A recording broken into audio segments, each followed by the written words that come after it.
can't start this video without congratulating Team Pushpa. They've already broken almost all of the collection records that's possible for an Indian cinema.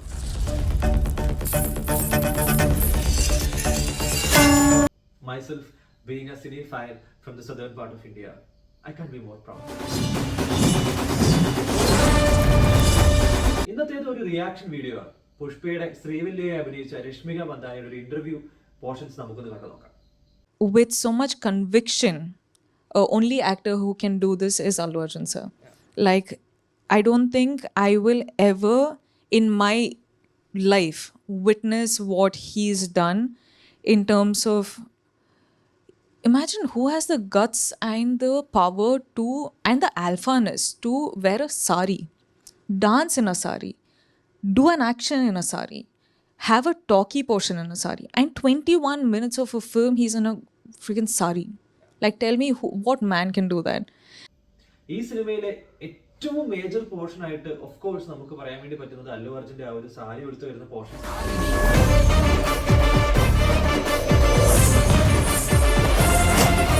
സിനിമയുടെ ഒരു major share of screen presence നമുക്ക് അങ്ങനെ അല്ലു അർജുനെ കാണാൻ വേണ്ടി സാധിക്കും. ഒരു action scene ഉണ്ട്, അവിടെ ഒരു ഡാൻസ് സീൻ ഉണ്ട്, there is an emotional scene connected with that. ഒരു മനോഹരമായിട്ടൊരു സീക്വൻസ് ആയിട്ട് ഡെലിവറി ചെയ്തിട്ടുണ്ട് അല്ലു അർജുനും എൻ്റയർ സിനിമയും. പക്ഷേ രശ്മിക ഹിയർ തിങ്സ് അങ്ങനെ ഒരു റോൾ ചെയ്തിട്ടുള്ള ഒരേ ഒരാൾ, അങ്ങനെ ഒരു റോൾ ചെയ്യാൻ കേപ്പബിലിറ്റി ഉള്ള ഒരേ ഒരാൾ അല്ലു അർജുൻ മാത്രമാണ് എന്ന് രശ്മിക മന്ദാന വിശ്വസിക്കുന്നു. നിങ്ങൾക്ക് എന്താണ് തോന്നുന്നത്? ഇത് ചെയ്യാൻ കേപ്പബിലിറ്റി ഉള്ള, ഇത് ചെയ്തിട്ടുള്ള ഒരേ ഒരാൾ, a man with an alphaness to wear a sari on screen to do action for 21 minutes, Allu Arjun മാത്രമാണെന്ന് നിങ്ങൾക്ക് തോന്നുന്നുണ്ടോ?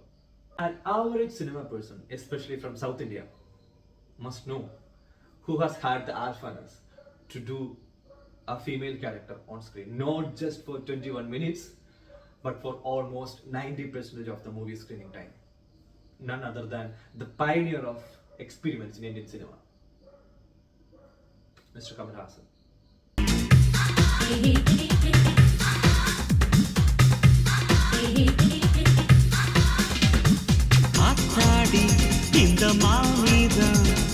ഇരുപത്തൊന്ന് മിനിറ്റ് അല്ല, ആ എൻ്റയർ സിനിമയുടെ മേജർ ഷെയർ അദ്ദേഹം സാരിയിലാണുള്ളത്.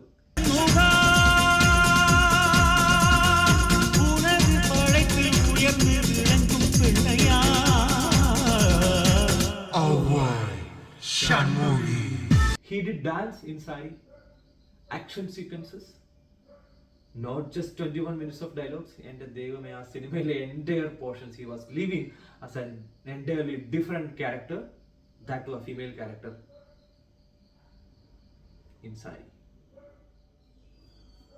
Nice. അടുത്തത് രാഘവ ലോറൻസിന്റെ കാഞ്ചന സീരീസ് ആണ്. ഇപ്പൊ ഒരു ട്രോൾ മെറ്റീരിയൽ ആയിട്ട് ആ സീരീസ് മാറിക്കൊണ്ടിരിക്കുന്നുണ്ടെങ്കിലും എന്റെ ഒരു ഫസ്റ്റ് എക്സ്പീരിയൻസ് വാസ് ഷോക്കിംഗ്.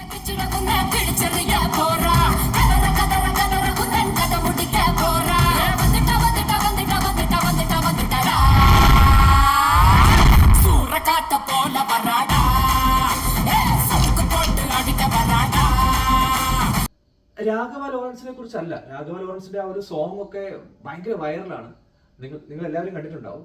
പക്ഷെ Raghava Lawrence is already A proven dancer who might have already explored the feminine side of a man. പക്ഷേ കാഞ്ചന മുനി 2 ഒരു സർപ്രൈസ് എൻട്രി ഉണ്ടായിരുന്നു. പഴശ്ശിരാജ അടക്കമുള്ള സിനിമകളിൽ പൗരുഷത്തിന്റെ മൂർത്തിമത് ഭാവമായി നമ്മൾ കണ്ടിട്ടുള്ള തമിഴ്നാടിന്റെ സ്വന്തം ശരത് കുമാർ വഴി കാണിച്ചു വരുമ്പോഴേ നീ എന്റെ കൺവട്ടത്തിലുണ്ട്. പട്ടാളവും തോക്കുമില്ലാതെ ഇപ്പോൾ നമ്മൾ മാത്രം. അദ്ദേഹത്തിന്റെ ആ ഒരു റോള് ഫസ്റ്റ് ടൈം സ്ക്രീനിൽ കണ്ട സമയത്ത് ഞാൻ ഞെട്ടിയൊരു ഞെട്ടലുണ്ട്. സങ്കല്പിക്കാൻ പോലും പറ്റുന്നതിന് അപ്പുറത്തേക്കുള്ള ഒരു ഇമേജ് ബ്രേക്കിംഗ് കഥാപാത്രമായിട്ടാണ് ശരത് കുമാർ അത് ചെയ്തിട്ടുള്ളത്.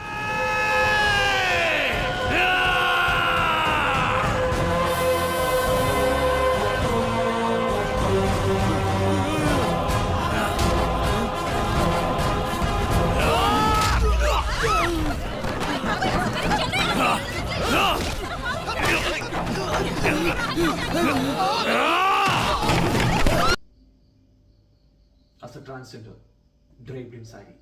സാരി എടുത്തു വരുന്ന ഒരു 3-4 ലിംഗക്കാരനായി അത്ര നാളും പൗരുഷത്തിന്റെ മൂർത്തിമത് ഭാവത്തിൽ അഴിഞ്ഞാടിയ ശരത് കുമാറിന്റെ ഒരു ഞെട്ടിക്കുന്ന കഥാപാത്രം. छेड़खानी करता है।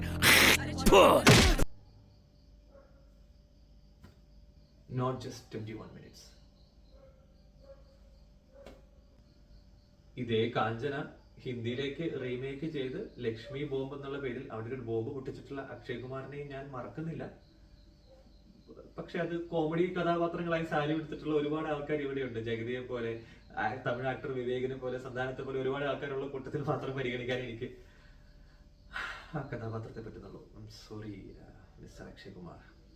But yeah, we've had men, those who had the alphaness of draping a sari, acting, fighting and doing emotional scenes in Tamil cinema. Even before that, Ramo എന്ന് പറയുന്ന ശിവകാർത്തികേയൻ ചിത്രത്തിൽ അദ്ദേഹം ഒരു സ്ത്രീയായി വ്യത്യസ്ത വേഷങ്ങളിൽ മാറി മാറി വരുന്നുണ്ട്, ആക്ഷൻ ചെയ്യുന്നുണ്ട്, ഡാൻസ് ചെയ്യുന്നുണ്ട്.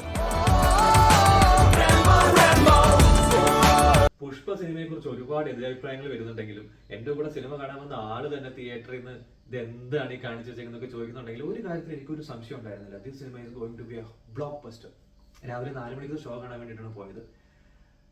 അതിൽ ഈ ഒരു പർട്ടിക്കുലർ പോർഷൻ വന്നപ്പോൾ when a man is ready to explore the feminine side of themselves, അത് എന്നെ ഭയങ്കരമായിട്ട് എക്സൈറ്റ് ചെയ്യിപ്പിക്കുന്ന ഒരു ഏരിയയാണ്. അതുകൊണ്ട് തന്നെ അല്ലു അർജുൻ ചെയ്തു വെച്ചിട്ടുള്ള ഒരു കഥാപാത്രം, ആ ഒരു ഗട്ട്സിനെ നമ്മൾ എത്ര അപ്രീഷിയേറ്റ് ചെയ്താലും മതിയാവത്തില്ല.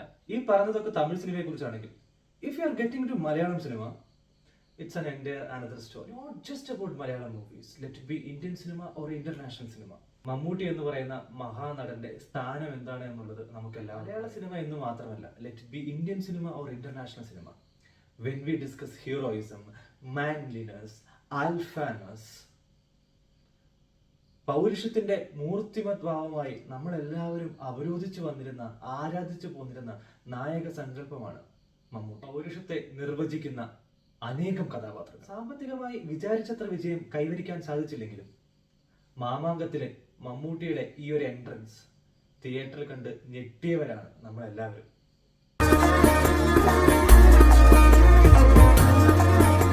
ഞങ്ങളിൽ ഒരാൾ, ഞങ്ങളെ പോലൊരാൾ.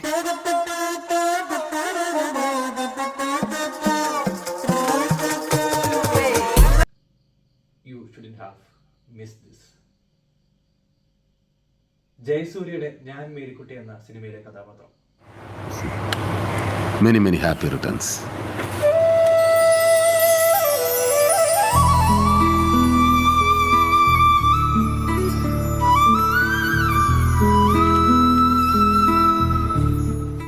ലിംഗ മാറ്റ ശസ്ത്രക്രിയയ്ക്ക് വിധേയയായ മേരിക്കുട്ടിയായി ഒരു മുഴുനീള കഥാപാത്രമായി സിനിമയിൽ വരുന്നുണ്ട് അദ്ദേഹം. അടുത്ത സിനിമ അർദ്ധനാരീശ്വരനാണ്. ഈ ചിത്രം എത്ര ആൾക്കാർ കണ്ടിട്ടുണ്ടോ എന്നറിയില്ല. ഇതിൽ സ്ത്രീ കഥാപാത്രങ്ങളായി നിറഞ്ഞാടുന്നത് മലയാളത്തിന്റെ മഹാനടന്മാരിൽ ഒരാളായ തിലകനും മനോജ് കെ ജയനും. இன்னொரு ஜென்மம் எடுத்தா முழுமையான ஒரு பொண்ணா பிறக்கணுங்கிறது தான் என்னோட ஆசை. ஆணும் பெண்ணும் சேர்ந்தது மட்டும்தான் மனித இனம்னு തപ്പാ നിனைச்சுக்கிட்டு இருக்கிற இந்த உலகத்தில் മലയാളത്തിൽ മായാമോഹനയായി അഭിനയിച്ചിട്ടുണ്ട് ദിലീപ്. ഒരു മുഴുനീള കഥാപാത്രമായി അഭിനയിക്കുന്നു. അതിലും ഡാൻസ് ചെയ്യുന്നുണ്ട്, ആക്ഷൻസ് ചെയ്യുന്നുണ്ട്. കഥാപാത്രം മുഴുവനായിട്ടും ആ രൂപത്തിൽ തന്നെ കൊണ്ടുപോകുന്നുണ്ട്, സാരി എടുക്കുന്നുണ്ട്.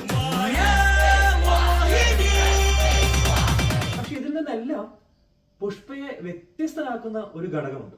അതെടുത്തു പറയാതെ മുമ്പോട്ട് പോകാൻ വേണ്ടി പറ്റില്ല. പുഷ്പയല്ലാതെ നമ്മൾ ചർച്ച ചെയ്ത ബാക്കി എല്ലാ കഥാപാത്രങ്ങളും ഒന്നുകിൽ വേഷപ്രചന്നരായി അഭിനയിക്കുന്നവരോ അല്ലെങ്കിൽ ഒരു എൻറ്റയർലി മറ്റൊരു കഥാപാത്രമായി അഭിനയിക്കുന്ന ആളുമാണ്. പുഷ്പ നായകനായിരിക്കെ തന്നെ ആ ഒരു സൈഡിനെ എക്സ്പ്ലോർ ചെയ്യുന്ന ഒരാളാണ്. പക്ഷെ അതുകൊണ്ട് മാത്രം ഇത്തരത്തിലൊരു സ്റ്റേറ്റ്മെന്റ് നമുക്ക് മുമ്പോട്ട് വെക്കാൻ സാധിക്കത്തില്ല. Rashmika might have missed these people on screen, but ദയവ് ചെയ്ത് ഈ കഥാപാത്രങ്ങളെ നിങ്ങൾ മിസ് ഔട്ട് ആവരുത്. ഇത്തരത്തിൽ നോട്ട് ചെയ്യപ്പെടേണ്ട മറ്റേതെങ്കിലും കഥാപാത്രങ്ങൾ ഉണ്ടെങ്കിൽ നിങ്ങൾക്ക് കമന്റ് ബോക്സിൽ രേഖപ്പെടുത്താം. മറ്റൊരു വീഡിയോയിൽ വീണ്ടും കാണുന്നതിലേക്കും താങ്ക് യു.